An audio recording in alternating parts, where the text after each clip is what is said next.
because as you said, we're going to be covering a lot of topics. And we've been in the car now. If you saw Rashida's live post from earlier today, we've been in the car now for a few hours, and we're traveling from Bloomington, Indiana University, Bloomington, watching our niece. Congratulations, Joy, on becoming a member of Zeta Phi Beta Sorority Incorporated.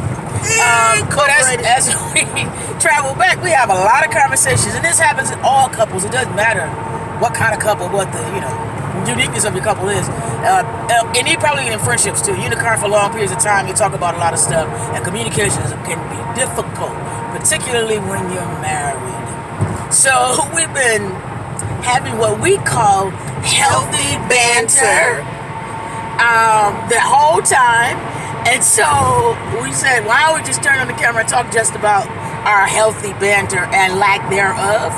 Because sometimes it gets really difficult. You see Rashida's face. I irritate the crap out of her. Woo! A whole lot.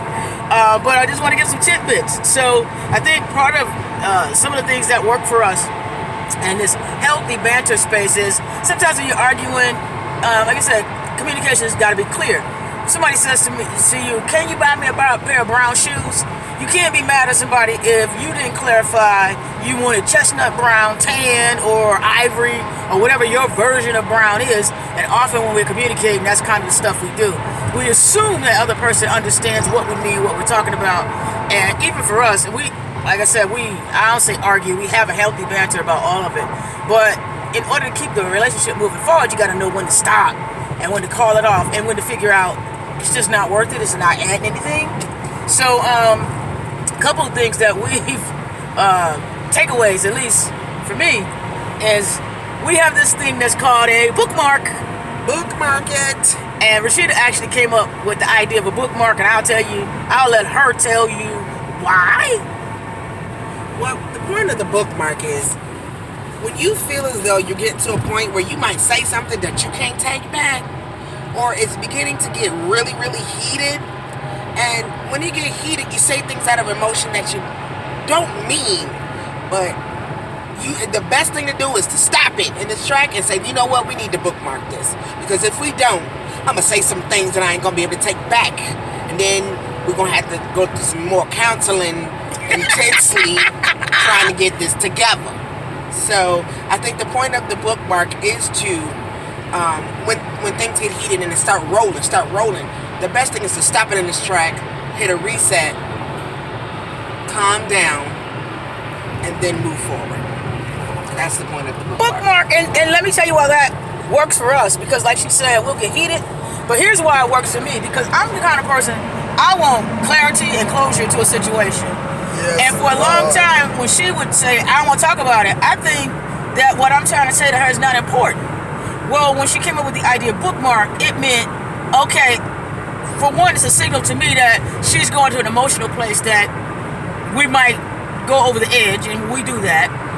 So let's stop it. But the bookmark says, think of it this way. When you put a bookmark in a book, that means you're coming back to that page. So that let me know as somebody who needs closure on a topic that we'll be back to deal with the issue. I just can't logically and unemotionally get through it right now, and I'm pushing her too far. So for us, the bookmark works. So again, one of those things that we hope will help. One of those little tricks. So find out a keyword for you or for your relationship that says, hey, it's important to me what you're saying. Other times we were just having this really crazy discussion because Rashida's going to be leading a new song. She's declined. Earlier we were having this debate because Rashida is learning a new song by J.J. Harrison. She's going to be leading at church. What's the name of it? Good to Me. Good to Me. The song is the bomb, by the way. Get your praise on. Check out Good to Me by J.J. Harrison. But we were going back and forth about, yeah, you're going to do this part. Well, you're going to do this part in an ad-lib. Well, if you do that part, then the choir got to follow you. Mm-hmm. Or is the choir follow the director? And we got into this big debate about should the choir follow her, follow the director, etc., etc. Here's the thing. She is one of the directors, and I'm not. And then she's also leading the song. So, sometimes you're arguing about stuff, and then sometimes you're just arguing about stuff that it's stupid. I don't have no say over how that's gonna go. It was just an opinion. And so when to leave stuff alone again and just let it be. The Holy Ghost gonna take over anyway, no matter if she's leading it, or we have another choir director, George Tyler, if he's leading it, or our minister of music is leading it. But it certainly won't be me, so know when to jump off the ship and let it be. It adds no value. Oh my God. So basically what she was saying was we were going back and forth, realizing that at that point we were like, it don't even matter what you say. Because you're not singing, you're not. She said all that. Please, let's just end this conversation.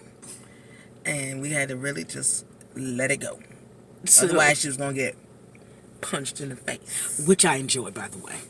And the last point, we fall into this trap all the time. We'll have a discussion about maybe something going on with one of our kids or one of our friends or just somebody else.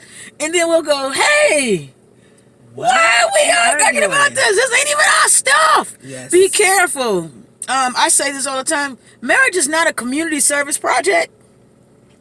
Everybody don't need an opinion about what's happening in your marriage. That's true. You don't need an opinion about what's happening in everybody else's marriage or everybody else's life. No, you don't. So don't be at home having arguments with your partner, your spouse, your mate about somebody else's crap.